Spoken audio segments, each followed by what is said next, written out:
With me today, I have Mike Oster. Mike Oster is a retired United States Army general with a distinguished career spanning more than 3 decades of service to our country. General Oster served in a wide range of leadership and command roles, both in the United States and overseas, leading soldiers in complex, high-risk, high-consequence environments. Throughout his career, he was responsible not only for mission success, but for the safety, development, and well-being of the people entrusted to him. He has extensive experience in strategic leadership, operational decision-making, and building high-performing teams under pressure, often in situations where there were no perfect options and the cost of failure was real and immediate. Since retiring from the military, Mike has continued to serve by mentoring leaders, speaking on leadership and teamwork, and helping organizations translate military leadership principles into practical lessons for today's complex and fast-moving environments. I want my soldiers to understand that they are the most important thing to me first, as human beings, not as units of production, not as somebody that's just going to execute the mission. And I found in my career, and I was in that kind of transition time where the salute and execute mentality was still working, and there were leaders that didn't think feelings mattered. And now I think maybe we've gone a little too far, but there's a sweet spot in the middle where caring about your people develops trust, and people that trust you will work harder for you and be more committed to the end state. Just knowing that bad things are going to happen, mistakes are going to happen, and the faster you own them, again, you're building trust and credibility. Teams move at the speed of trust, and the more you own the mistakes, and sometimes even on behalf of your team, the more they're going to trust you and know that they can. Now, I might own it in public, but I'm bringing the team in and saying, okay, look, we don't have to point fingers here, but this did not work, and we're going to get it right the next time. And I'll continue to take this publicly, but privately, let's get our crap together, So I was fortunate to watch it happen, early on in my career, but I just think you got to own it. You have to let the team know that you're owning it. And then what I found was things would happen, and it was probably more my responsibility and then my team would start owning it on my behalf before I ever got a chance to even address it. If you're a leader out there, or if you're an aspiring leader, or if you're a team member, every morning when you wake up, you start choosing your attitude, and all day, every day, you choose that attitude. And I believe that we can find things in our life that allow us to go positive instead of negative with that attitude. And then if I'm living where excellence is my average, I'm going to be far more fulfilled as a human being. And that makes me a better father, a better husband, a better coworker, a better leader, all the things. And so it's just a choice. It's hard. It's very hard. And that's why we got to work at it, but it makes life so much better to choose that, to be positive, to see opportunities instead of issues, and choose that attitude of positivity, and life is just a lot more fun.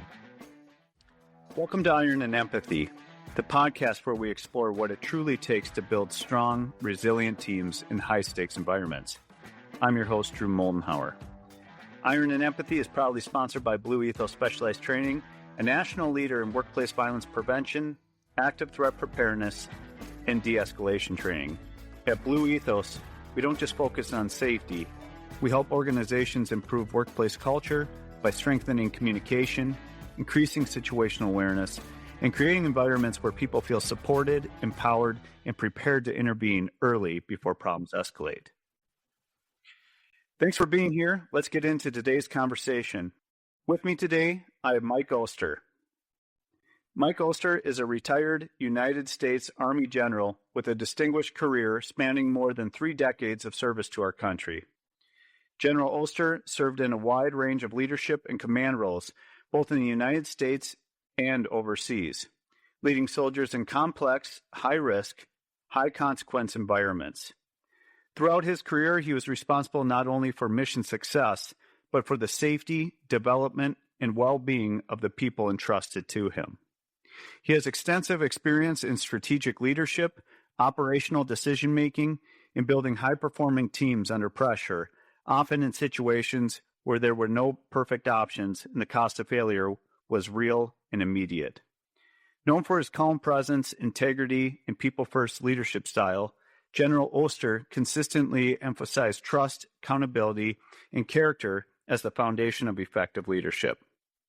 Since retiring from the military, Mike has continued to serve by mentoring leaders, speaking on leadership and teamwork, and helping organizations translate military leadership principles into practical lessons for today's complex and fast-moving environments. It's an honor to have him here to talk about leadership, decision-making under pressure, and what it truly means to take care of your people when the stakes are high.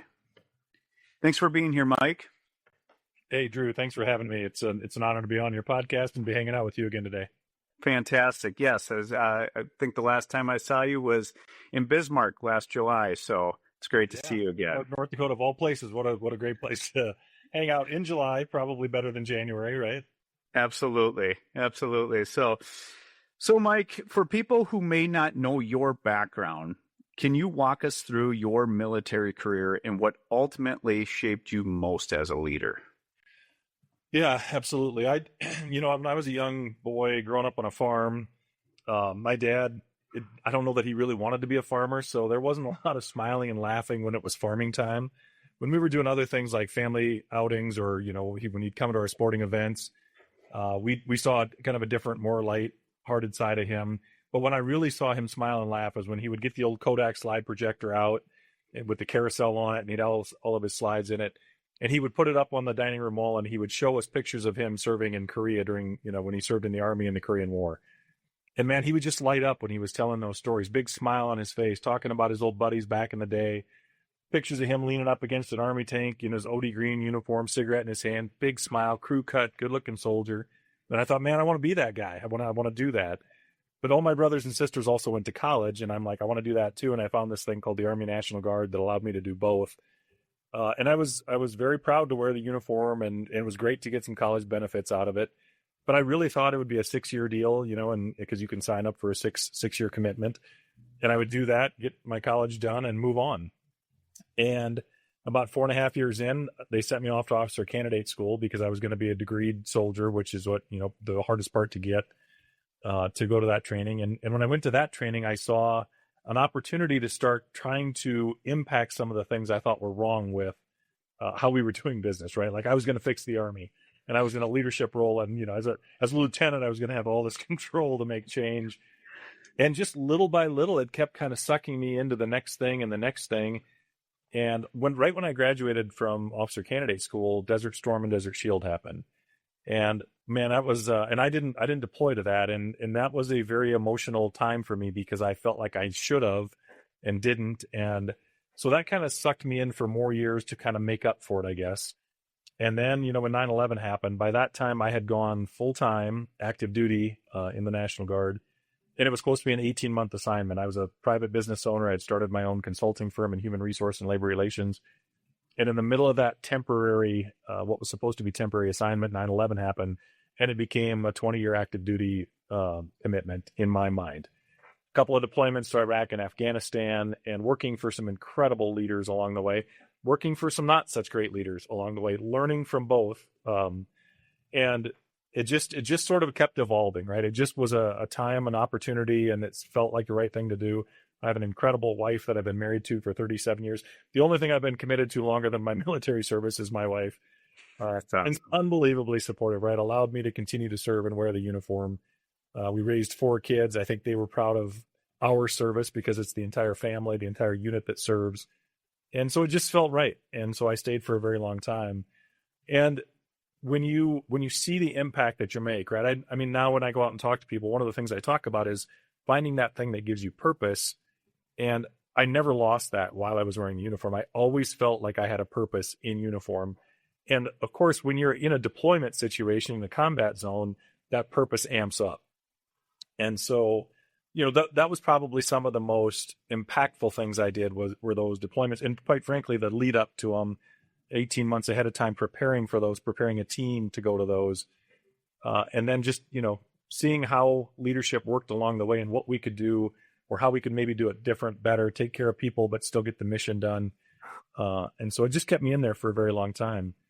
And I just think seeing the difference that it was making, the impact that it was having was what kept me going and doing that. And so that's probably the impact that I saw was the most impactful thing on me. And that's what kept me going. And I was blessed to have a successful career. You have to be prepared. You have to be qualified, but it takes a little luck and timing to make general officer. And so I feel very blessed to have been able to do that before I retired as well. Couple follow-ups to that is, when you had this career in the military, did that require that you moved around a lot? Did you kind of bounce around the United States a lot? Yeah, so the difference between the Army and the Army National Guard is that in the Army National Guard, when you join that, you join it inside of a state. And if it works out, you can stay in that same state the entire time. I mean, you leave for schools and you leave for deployments and those kind of things. But we moved twice, but inside the state of South Dakota during my time of service. And so it's a much better gig, unless you want to run all over the country or the world. It's easier on families to. Now there's less opportunity too as well, because it's not as large and it's kind of there's not as many different branches and things that you can move into. But we moved a couple times inside the state, but it was and only once completely across the state. So from that perspective, it was much less stressful on the family. Okay. And then with your background through your military career, you retired, am I correct by saying you retired as a Brigadier General? Is that correct? Yep, that's correct. And well done. It's hard to pronounce Brigadier. Okay, yeah. There's so many different ranks with all the different branches and everything. And I was just curious with that one, just with your background, how long that took for you to get up to that rank. And what is the rank that's just below that? Is there kind of this big step from that rank right below it to hit General?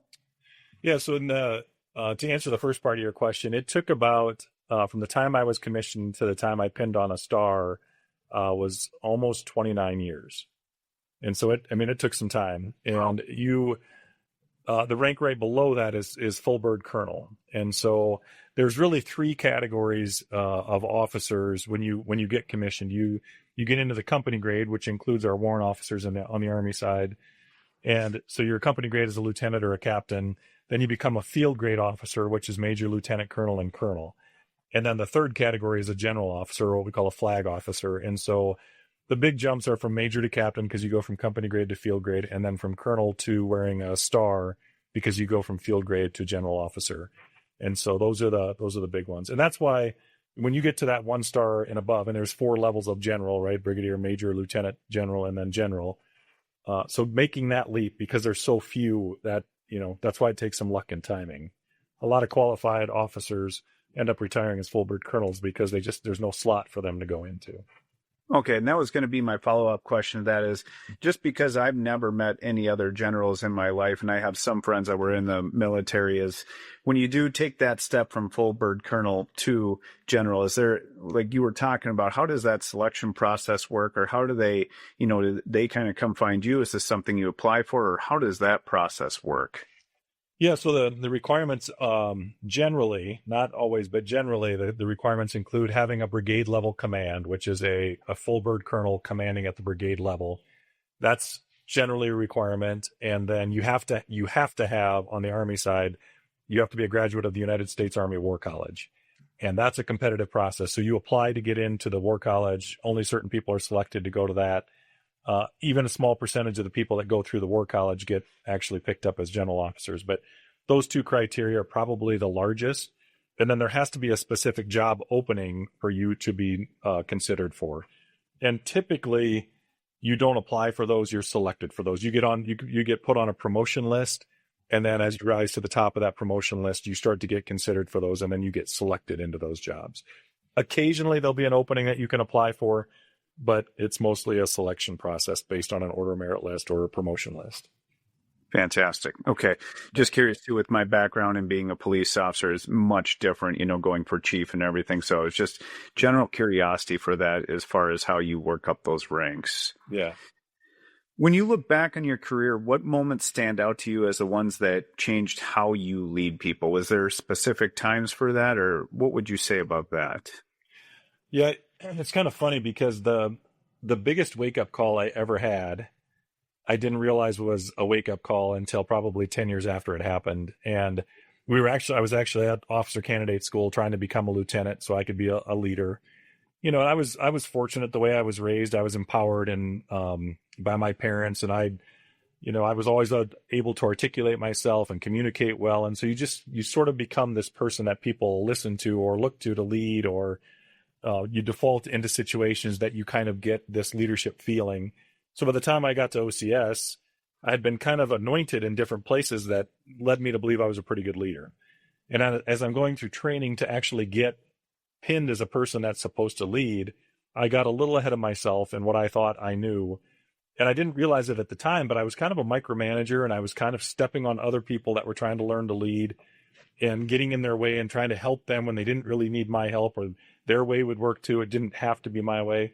And I was doing these things and thought I was being helpful. And I got kind of set up by the cadre to show me what I was doing. And so when they went through that, of course, after it happened, I was just angry that they did it. And it was, I thought it was BS because it made me look like I failed and all the things.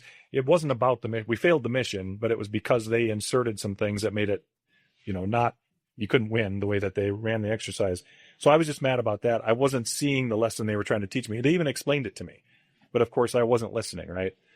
And so it took me about 10 years after that to look back at that and realize I was doing the exact same. I was a captain by then, and I was doing the exact same thing. And I'm like, whoa, hang on.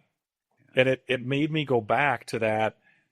I wasn't even pinned as a lieutenant yet, and got the best lesson I would get on being a better leader by letting others do their job. And then becoming a better follower, quite frankly. I was not a good follower, because when I was trying to fix people or help them, I was in a follower role, but trying to push them and show them how to lead.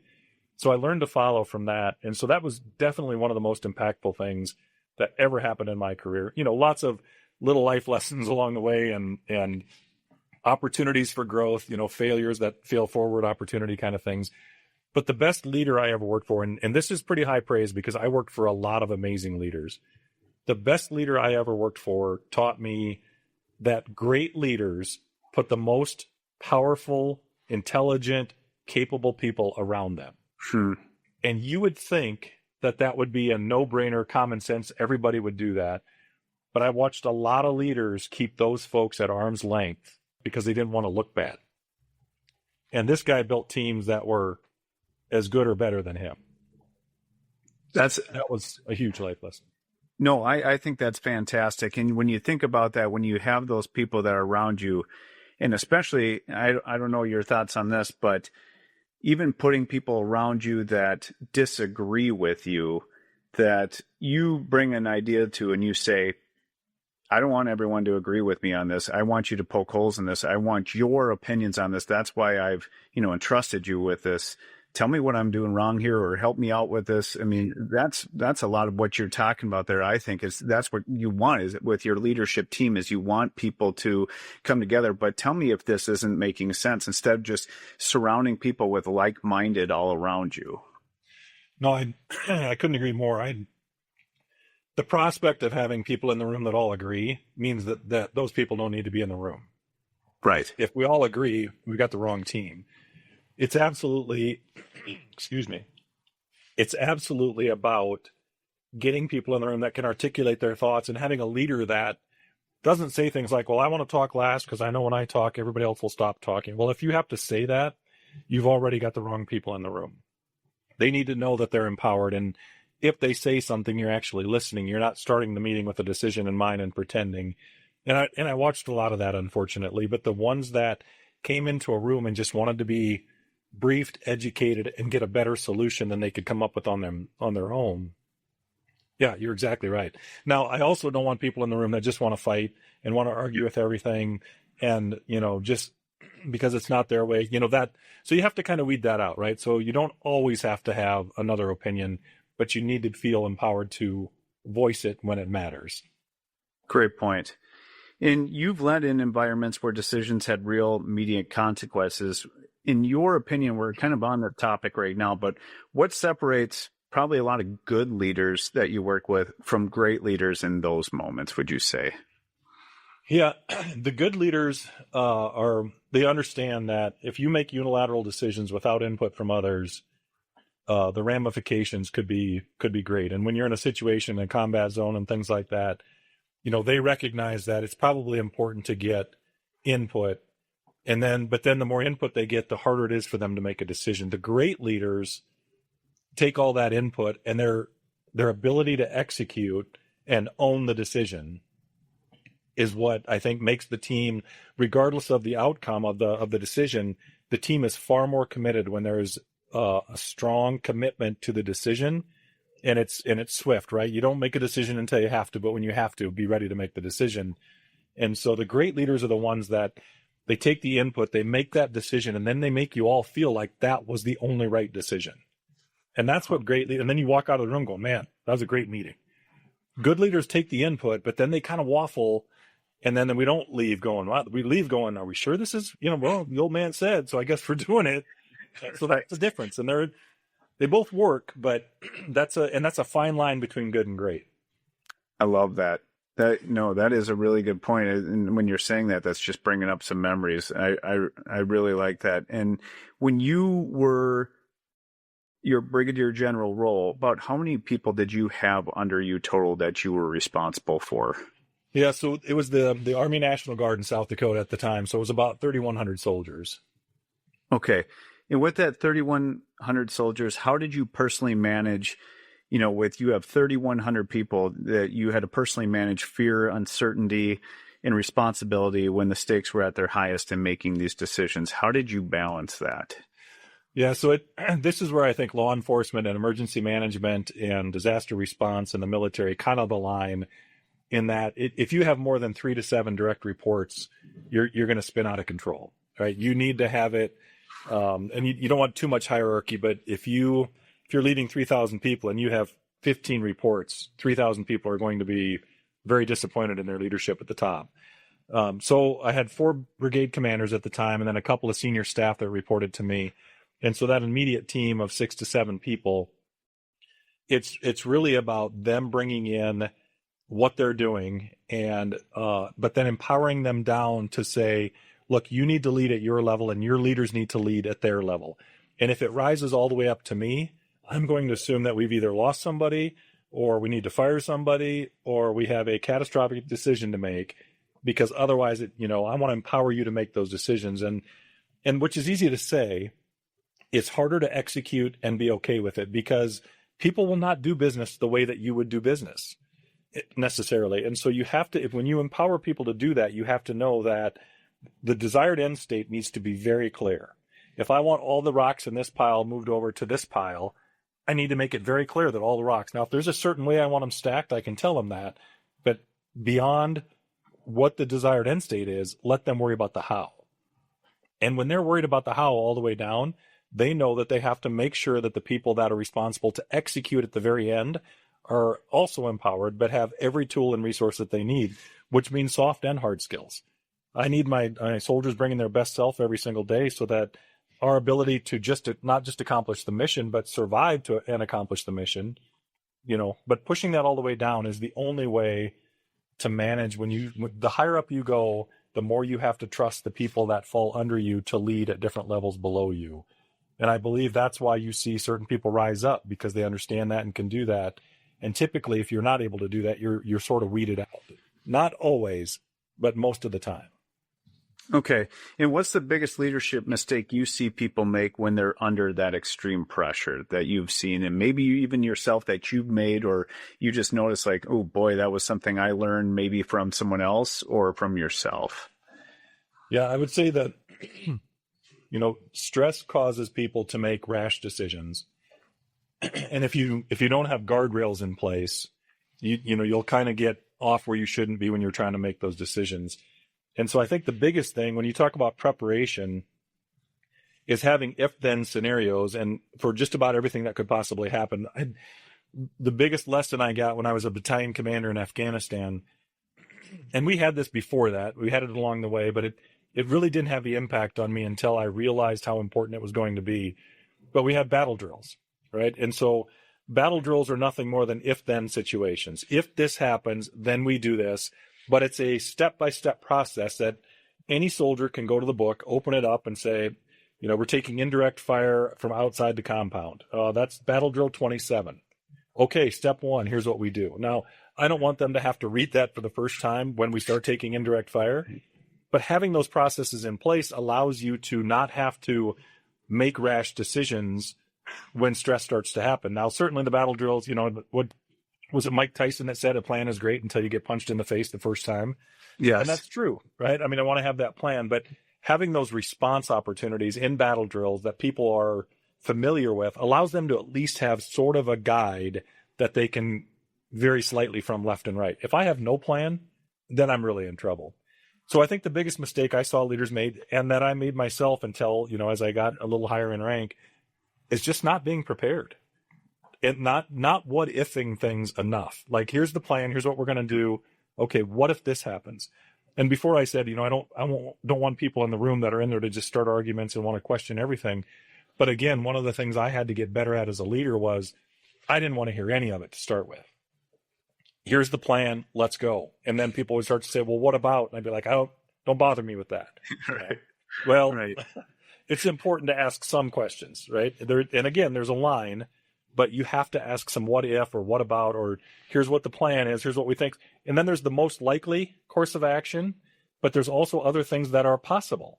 I want to get to the most probable, but I cannot not think about the possible. And so it's all those things. And if you do that ahead of the punch in the face, you're going to be a lot more likely to be successful. And I always like to look at like professional coaches or college coaches. I feel like the coaches that do the best job of preparation do the least screaming and yelling during the game, right? Because they're ready when they get there, but they also know things are going to happen. Now and if they are screaming, they're screaming small changes. They're not screaming. They're not screaming how to tackle. They're screaming a new defense or a new scheme or something because they're prepared, right? And I think it was Nick Saban that said, we don't want to be so prepared that we know we can do it right. We want to be so prepared that we can't do it wrong. Oh, I wish I'd have learned that when I was a 22-year-old lieutenant, because that's pretty damn good advice. That is. And do you think that transfers really well too into civilian life? So if we had people that are listening to this podcast that might be just promoted new leaders in manufacturing, human resources, kind of having that they have to come up with a new policy, new plan, that having that whole, if this, then this is what we're going to do. That's a good thing to adopt, to have something ready to go for that. Yeah, I absolutely do. I own a couple of small businesses, and we try to do that same thing. We have we don't call them battle drills because that's but we call them situational exercises or situational plans. And yeah, you start calling them battle drills, people get a little uncomfortable, right? But they're if-thens, right? What if this happens with the customer? What are the first three things that we're going to do, and what's our desired end state in that situation? And we have that for about 10 scenarios. When with our battle drills at the battalion headquarters level, I think we had 40 of them. But 10's a good number that is manageable, and it covers the most probable things that will happen, and it gives my managers that sense of mind that they know they're ready for those 10. So if the unlikely 11th one does happen, they're in a better headspace for it. They're more prepared for it to happen. And I'll tell you, Drew, I think it's important in the civilian workforce. I think it's important in life. I mean, as a parent, if I'd have known this when I first started having kids when I was 20 years old, which I don't recommend starting that young, but it ended up working out for us. Right.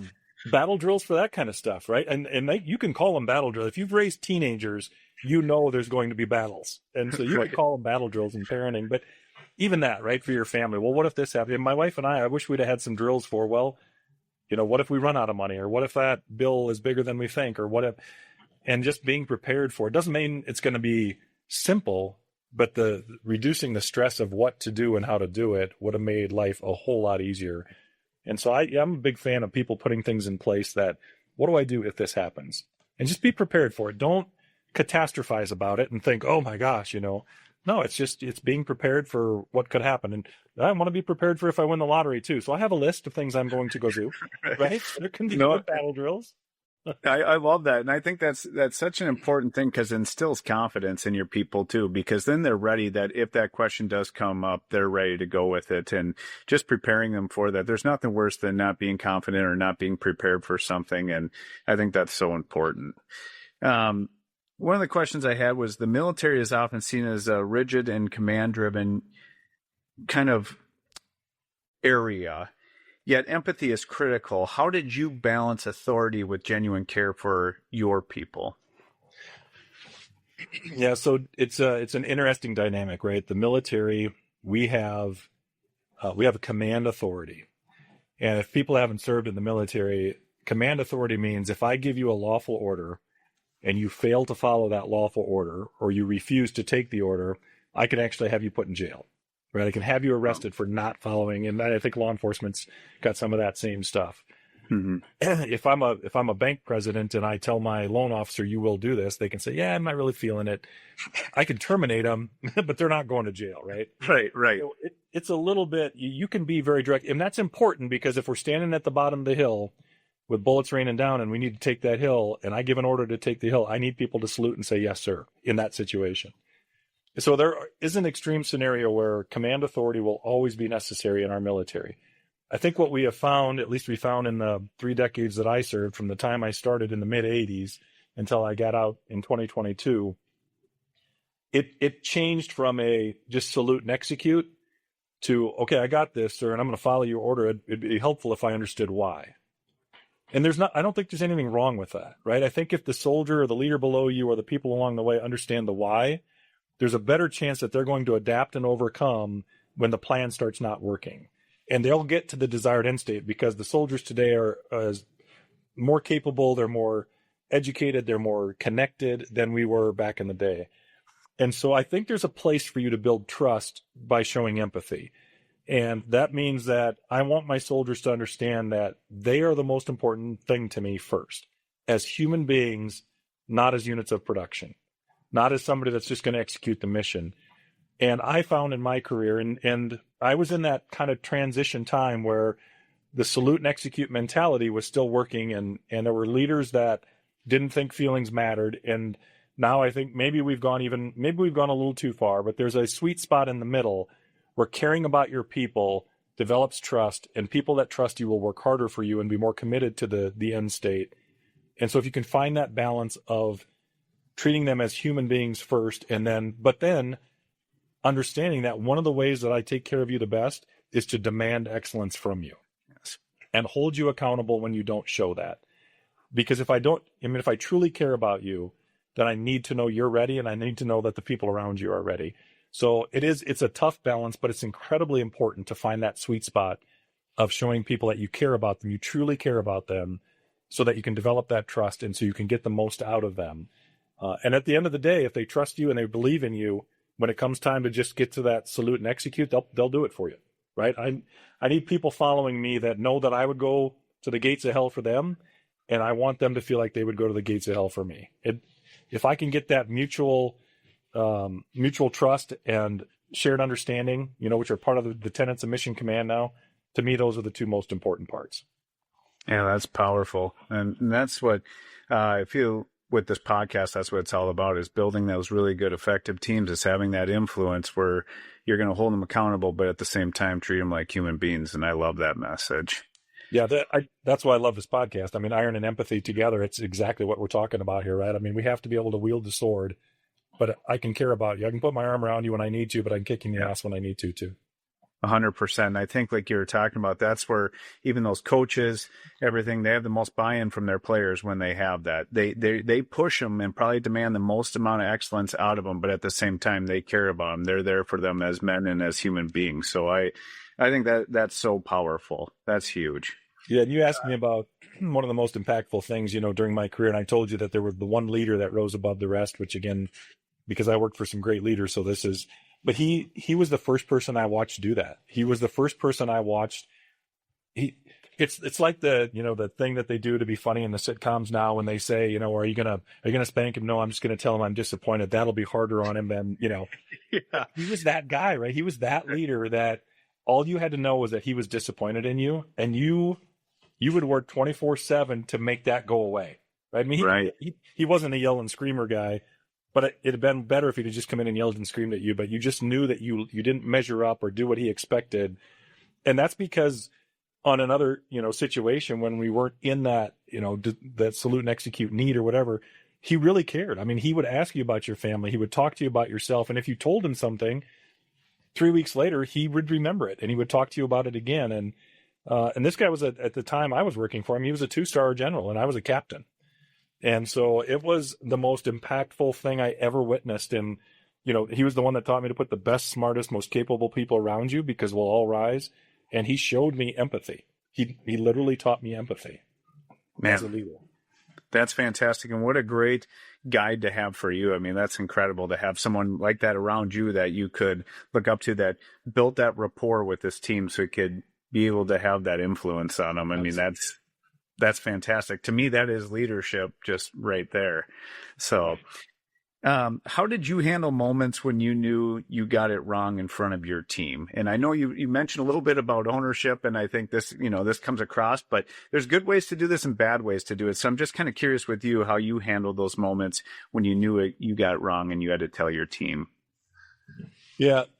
I think this is a kind of a learned behavior, and I hope for people out there, you're not in a leadership position because you're never going to make a mistake. You're not in a leadership position because you know all the answers. You're in a leadership position because people believe you have the ability to provide influence. And nothing more, nothing less. That's how, even John Maxwell says that. Leaders provide influence, nothing more, nothing less. And so the faster you learn that you don't have all the answers, the less likely you are to make those mistakes. And as I shared with you before, unfortunately, I thought I was in a leadership role because I was a really good leader, or because people had said, "Oh, Mike, you're a good leader," and then you start to believe when I didn't even really know what leadership was. And so, initially, when I'd made a mistake, I would try to make it look like, I meant to do that thing. And then you start to realize that people know immediately that that's not accurate, and then that they know, and now you've become ineffective as a leader, but you're also becoming ineffective as just a teammate and as a person trying to do a job.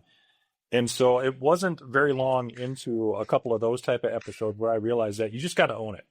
No matter what it is, no matter how it happened or what it was. And in fact, what I learned, Drew, was I don't have to just own the mistakes I make.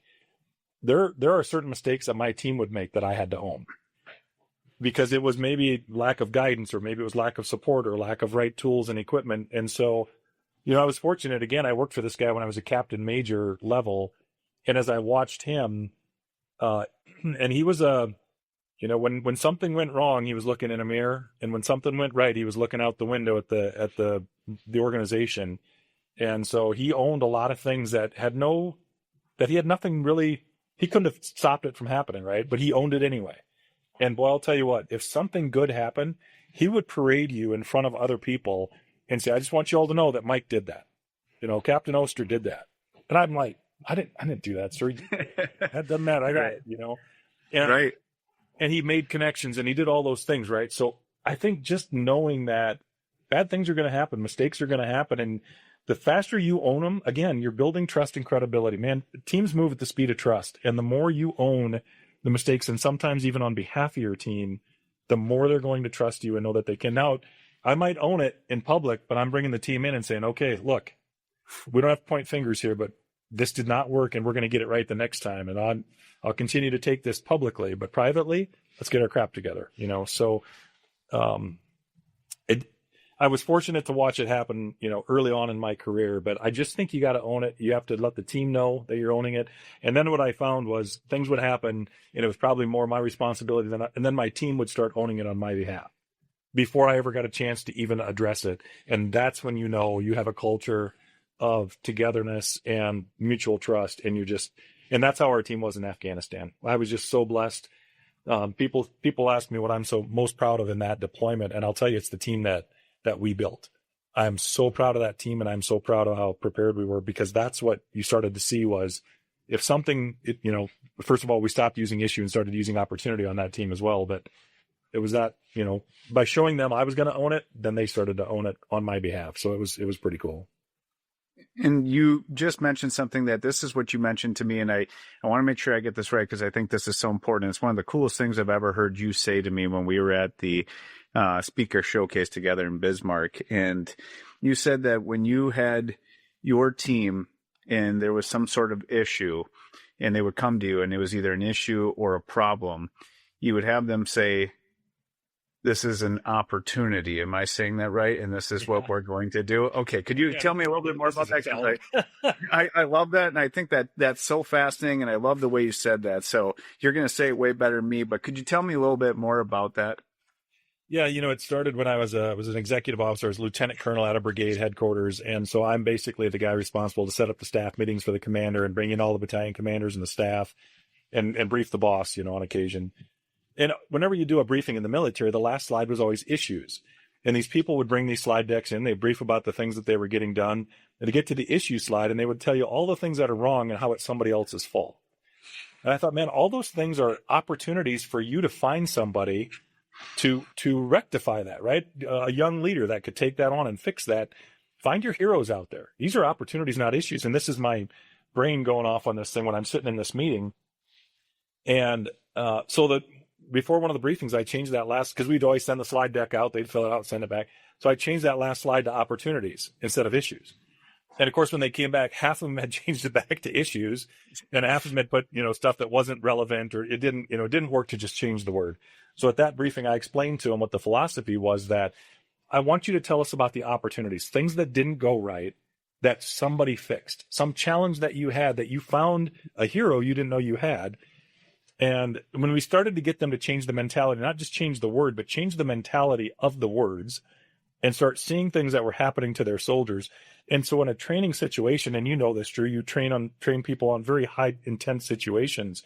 When I'm training on those, if something goes wrong or doesn't work the way we wanted it to, it makes it more challenging, but we still get through it.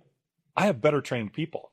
Yes. Right. And that's why, the old Army saying, if it's not raining, we ain't training kind of deal. Yeah, well, it's sort of that concept, right?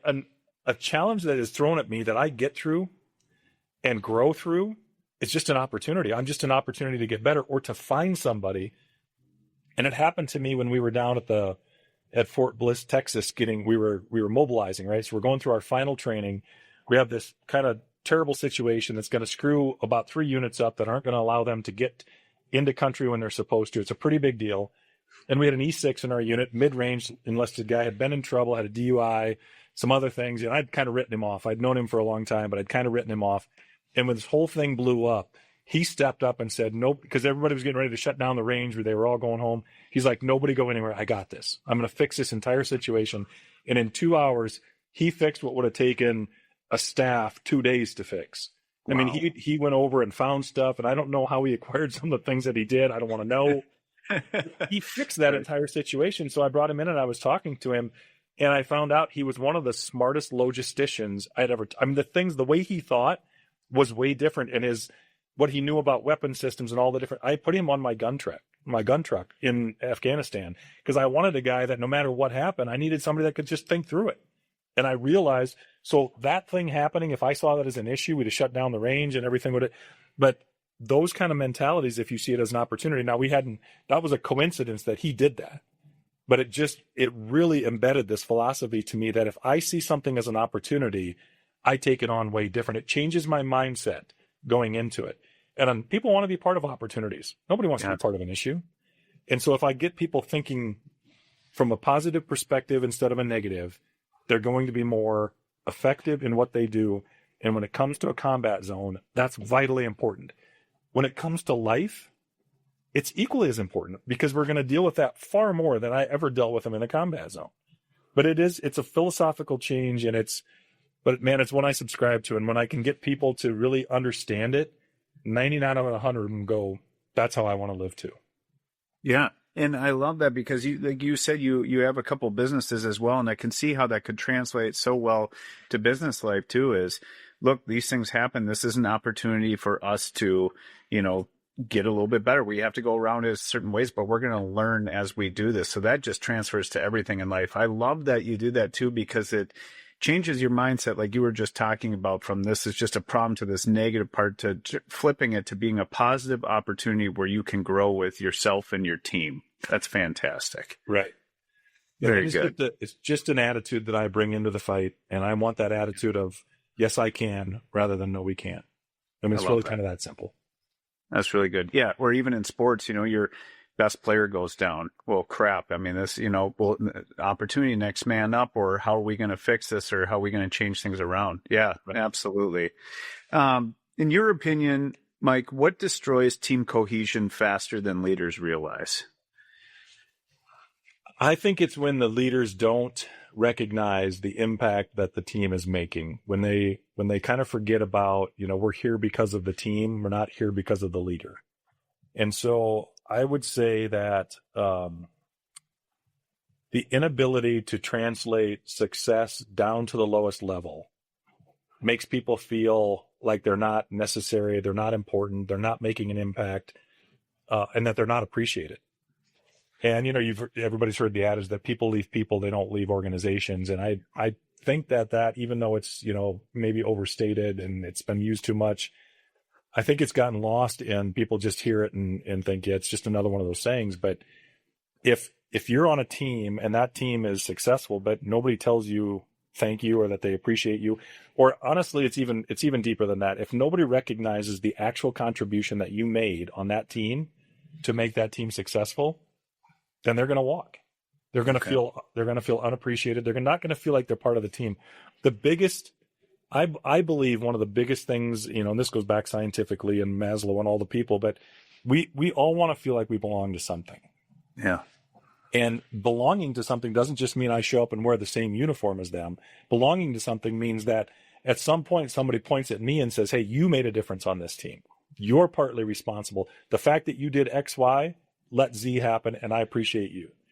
When I don't do that, I believe that, no matter what we've done to build trust, that's very hurtful to the team dynamics, to the team culture, and to the team cohesion. Obviously when leaders do stupid things and immoral and unethical and those kind of things, that's very bad. But I believe that lack of making sure they all feel like they're part of it, I think that's, but I would also say that something that's right there equally alongside of that is when I have teammates and team members that are living in excellence and I allow people that are not living in excellence to continue to get away with it. I think that's second, barely in second place to the first one, is when teammates watch you allow substandard performance to happen and just go unchecked. I think that is almost equally as damaging to my team culture and team trust, because then it makes me look as a leader like I don't have integrity. I'm not willing. It's easy to lead people that are doing the right thing, and it's easy to lead when good things are happening. It's hard to lead people that are not quite performing, that I have to coach up or coach out. It's hard to lead when things aren't going the way we want them to. And so I believe that's the second, almost equally as important to keeping that team trust and team culture up where we need it to be. Yeah, you're right. And I think we've all had those leaders or those bosses in our life, our coaches that have led the wrong way that way and don't make you feel appreciated. And it sucks. I mean, you could put your heart and soul into something, and when you don't have that appreciation and people don't have that empathy with you, that sucks. I mean, it does, especially when you're giving it your heart and soul. And what are they naturally going to do? They're going to leave that, that person to go find somewhere else. That's right. Yeah. Yes. And what leadership lessons from the military do you think civilian organizations still struggle to understand or apply? Oh, that's a great question. I don't know that there's any one thing that I would point to answer that, Drew. I think people misunderstand the military leadership. I got to be careful here, right? Because this is beneficial for me. People think if you led in the military, you're a great leader. They just equate the two together. Yeah. And the fact of the matter is, I had rank and command authority on my side. When I don't know of any other organizations, and maybe they're out, maybe it's law enforcement, but if you're a commander, a captain or a lieutenant colonel or colonel, that's usually the command ranks, or of course a general. When I walked into a room as the commander, the whole room had to stand up, and they could only sit back down. And after I sat down or after I said, take your seats. I mean, who else is doing that? What other kind of leader? I'll tell you a great story. I did my Army War College through a fellowship at the University of Denver. It was the Joseph Corbell School of International Studies. Fantastic school. University of Denver is a very reputable private institution. They do great work. Condoleezza Rice went there, and I think Margaret Thatcher went there. And anyway, so we go there, and there's three of us doing this fellowship, and they're going to have a staff meeting. The dean of the college that we're doing this fellowship through is coming to brief his staff, and they want us there in uniform, and we're going to wear our pretty blues at the time. This was the uniform, so we're all dialed up. We got all the rank and all the patches and the awards on, and we go into this room, and all these professors, PhDs, doctors, all this, and we're waiting on the dean. Right, the big guy is coming, and so we're kind of sitting there or whatever, and the dean comes into the room, and they're all eating their lunch, and it's a lunch meeting or whatever. They're talking, sidebar conversations. The dean comes in the room. The three of us stand up, And the rest of the room, it was like the dean hadn't even shown up yet. I mean, nobody stopped talking. Nobody stood up. It took him 5 minutes to get control of the room. And so I'm thinking, oh my gosh, how do you, because if that would have been one of us walking into a staff meeting, I mean, it's game on right now and everybody's quiet and we're all looking at the boss, right? And so leadership and military it's not an if then, right? It's not, if you were in the military, you're a great leader. Even if you led, even as a general officer, I know some GOs that I would not go to work for today. But in uniform, I did, I followed their orders and I did the thing. And, but I know some that I would again, go to the gates of hell for, I would put my life on the line for, and I'm so glad to have worked with them.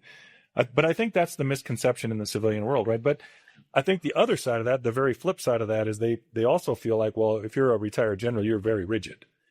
And I know there's a lot of leaders in the military that have a sense of humor. It's okay to laugh and have a good time, and they lead with empathy now. And that has shifted certainly over time, that the leadership style of our military has definitely shifted. So I think the part that maybe they don't get, and it's not fair maybe to say that they don't get it. I think one of the things that existed in the military, in the leadership and team building, is just that culture of we all show up in the same uniform with one mission in mind. And so the camaraderie that it builds and the esprit de corps and the brother and sisterhood that it creates in that family dynamic, that's really hard to, I believe, to replicate on the civilian side. It's just a different dynamic that would be, I mean, if you can get the culture at that level in those organizations, that's a lesson that the military could teach a lot of people is, I was coming back from speaking this week, and talked about it, but I'm in the airport, I'm watching these 8 soldiers that are sitting over, they're all in uniform and they're all sitting over, and even though they're on their phones, they're interacting the whole time.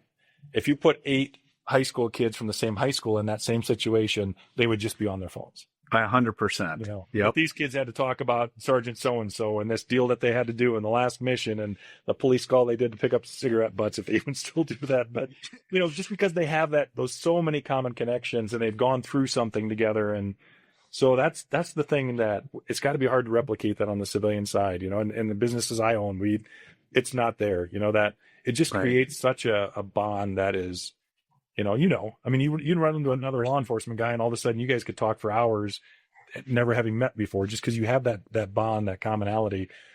That's got to be hard to replicate on the civilian side. That's a really good point. And that's that practitioner experience too, that you have, that you've been there, you've done that.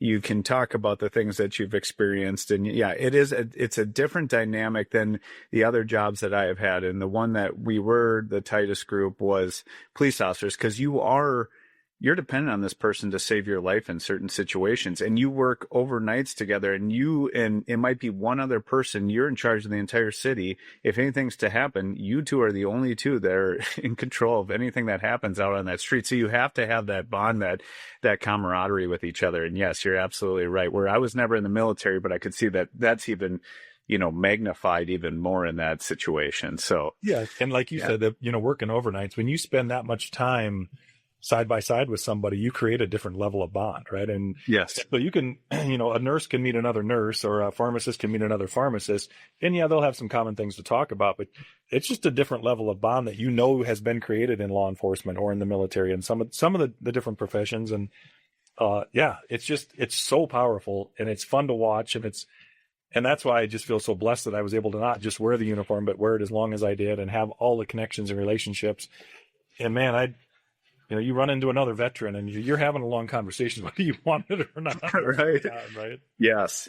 So. And, it's funny you say that too, because I do have to say that the biggest thing, I just retired from law enforcement at the end of this last year. So it was 18 years. And I would say if people ask me, do you miss the job? And there's parts of it I definitely don't miss, but the parts I miss is that camaraderie piece of that, because it is something that is, when you work with these people for 12, 15, 16 years side by side every single day, you do form a special bond. And it is something that's incredible. And you don't get that at other places that I've worked at and, other professions. So it is a unique area for sure. Right. Yeah. Yeah. some advice just for leaders today is, what advice would you give leaders who are responsible for people's safety, well-being, and performance, but they feel overwhelmed? Maybe it's they're in that new role. Maybe they're trying out different things, but they're overwhelmed with it. Where would you have them fall back on that? Yeah, so I think the biggest thing is, and again, back to the same leader, one of the things that he came up with, one of the sayings that was on the bottom of all the briefings that we did was people first, mission always. And so, and I don't know if that came, he was actually an Air Force leader, Air Force general. And I think there's a little bit of a steal from the the Air Force values and that kind of thing. But I thought it made perfect sense, right? People first, mission always. And some people get confused and think, oh, it's people first, but you won't give me this time off or let me go do that thing or whatever. Well, letting you do whatever you want to do is not making you first. Holding you accountable and putting you in the right places is making you first. But getting to know your people as people. I think leaders sometimes don't take the time to get to know their people as people. And I'm talking about, do you know the spouse's name? Do you know their kids' names? Where did they grow up? What was their first job? What are they passionate about? What are their hobbies? How do I know what your mid-level is, right? When you're having a good day or having a bad day, if I don't know who you are. Because if I don't know who you are, I don't know how you are. And if I don't know how you are, then I don't know what I'm getting today as part of my team. And so I think sometimes leaders get overwhelmed because they don't know who they're dealing with. And when somebody doesn't show up as their best self, they have no idea because they haven't gotten to know them as a person first and an employee or a team member second. And so that would be the first thing I would say. If you want to get the most out of your people, understand more about them and understand who they are. I worked with some folks for a very long time that I thought I knew, and I did this little exercise, and we sat down. We basically, sometimes when I go out and do training now, I talk about building better teams. I do this. I make people pair up and ask them. I give them interview questions like, what was your first job? And undoubtedly, you give them those 5 questions, but you get 10 questions asked and answered during the 3 minutes I give them, and they start learning things about them. And this will be in a company where people have worked together for 20 years, and I'll get done and I'll say, Mike, did you know that about Drew? No, I had no idea. And it's just unbelievable to me but it happened to me, right? We were in a meeting and a guy said that when he first started his career, he's a plumber. And I'm like, what? I mean, I had no idea. I mean, I thought this guy was just a pretty boy his whole life and he had never gotten his hands dirty. Well, turns out he's a pretty capable mechanical guy and works pretty hard in the dirt, And so you start looking at people differently when you know who they are, right? And so that's the first thing is get to know your people because they're the most important asset you have. And then create this leadership style where you are exercising discipline, allowing them to take prudent risk and then let them exercise disciplined initiative. Don't be so worried about it getting done the way you think it should be done or the way that you would do it. Give them the desired end state. These younger workers today, or these people that are on your team, are incredibly capable. And we just need to empower them to do their job and take a little prudent risk. It might not get done quite right, or maybe we miss a deadline, or maybe we fall a little bit short. But I've got a better asset now that can continue to take more stress and pressure off me as I go forward by doing that. And so get to know your people as people. Don't be afraid to allow them to exercise disciplined initiative. And then you take a little prudent risk as a leader and let them go and give them a little more rope and let them get out there and do their job. And so when you do those things with your team, it takes pressure off of you. You don't have to be quite so overwhelmed because you don't have to be, in control of all things. You just have to give direction and let them go do it to get you to the end state. I like that. And giving people a little bit of ownership in the stake of it. And that really builds it. Right. Yep. If you could teach one leadership principle to every manager, supervisor, executive in America, what would it be and why? If you just had that one that you would say out of all the leadership principles that you've had across the nation, if you had just that one, what would you say that one would be? I would go back to getting to know people as people. Okay. Yeah. That's, understanding who's on my team and learning their skill sets and their capabilities as a leader. If I know my team, the better I know my team, the better I'm going to be able to lead my team and the more effective we're going to be. Awesome. And when people look back on your leadership, Mike, what do you hope they say about how you treated them? Well, I hope they say I treated them the way I say leaders should be treating people. I hope they say, and I think they say, that I cared about them. I'm certain that they don't say, oh, he didn't have any flaws and he was the greatest of all time and all the things. And I would not expect that. In fact, I would think that it was either disingenuous or they were confused. But I think most of the people I worked with that worked for me, that I had the privilege of leading, would say they felt like I cared about them as individuals. And I hope that's the case. I think it is, and that doesn't mean that there's not some people out there that don't believe it, but I think for the most part, people would say that. And I also think that they would say, I was willing to continue to learn and grow until the very end of my career. I mean, I never felt like I had it figured out, and I always knew things were changing. And if you weren't willing to learn from all levels, not just people above me or next to me, even almost more so the people that were following me or serving under my command, man, there's so much to learn from all of those folks. And I feel like I was a learner until the very end of my career. And so I hope that they're saying that he cared about us and he was willing to learn and grow till the very end. Fantastic. And Mike, how do people get a hold of you if they want to have you come out and speak, if they want to get your book, if they want to do any of those things? How can people get a hold of you? Yeah, so they can do all those things at mikeoster.com. Or they can go to Amazon to get the book, or they can go to Audible if they're a listener of books rather than a reader, which is what I've kind of done now that I'm traveling more. I'm listening to more books. And those are certainly out there. But yeah, mikeoster.com, and then they can reach out and contact me there. I would love to hear from folks, love to have a conversation with them. And if I can come out to a group or organization and provide an impact and try to make a difference, I've been, again, very blessed to have worked for all these different folks and have all these different experiences. And so I take those messages out there of what I've learned. I'm still not the smartest guy in the room, and I love being in a room with other people and learning from them. And so when we get an opportunity to go out and speak to groups and organizations, it gives back to me as much as I give to them. And so I see it as such a tremendous privilege to get people's time. And I'm blessed and honored to be able to serve in a second capacity where I find tremendous purpose. So yeah, mikeoster.com. Fantastic. And the book is called It Starts With Attitude.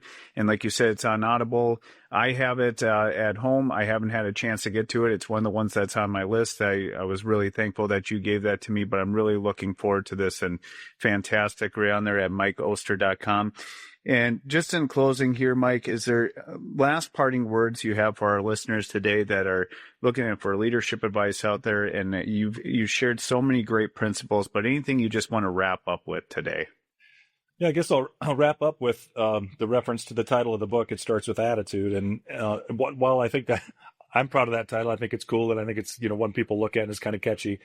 But I truly believe it is the most important thing that you can convince yourself that is true, and it is that everything we do starts with our attitude. And the second part of that is our attitude is simply a choice. And every single day, all day, we get to make choices on our attitude. And depending on where your mindset is at is where you're going to choose to go with your attitude, whether you're going to go positive or negative when life happens. And so the subtitle of the book is How to Live in a Place Where Excellence Becomes Your Average. And so if I'm choosing to go positive with my attitude, then I can also choose to live in a place where excellence is my average. Because if you're going to get my time, if I'm going to spend my time anywhere, because it's the most valuable resource I have, I want to do it at a level of excellence being my average, or I'm not doing it. And so if you're a leader out there, or if you're an aspiring leader, or if you're a team member, every morning when you wake up, you start choosing your attitude, and all day, every day, you choose that attitude. And I believe that we can find things in our life that allow us to go positive instead of negative with that attitude. And then if I'm living where excellence is my average, I'm going to be far more fulfilled as a human being. And that makes me a better father, a better husband, a better coworker, a better leader, all the things. And so it's just a choice. It's hard. It's very hard. And that's why, we got to work at it. But it makes life so much better to choose that, to be positive, to see opportunities instead of issues, and choose that attitude of positivity. And life is just a lot more fun. Love that. A great message. And Mike, I can't thank you enough for coming on the show. And thank you again for your service and for sharing your wisdom with us today. Your perspective on leadership, decision-making under pressure, and truly taking care of your people is something every leader, whether in the military, public safety, or private sector, can learn from. Conversations like this remind us that strength and empathy are not opposites, but partners. In that, the best leaders never forget the human beings behind the mission. We're grateful for your time and for your example you continue to set. Thank you so much for coming on Iron and Empathy. Yeah, thank you, brother. I appreciate you. This was fun. All right. Thank you.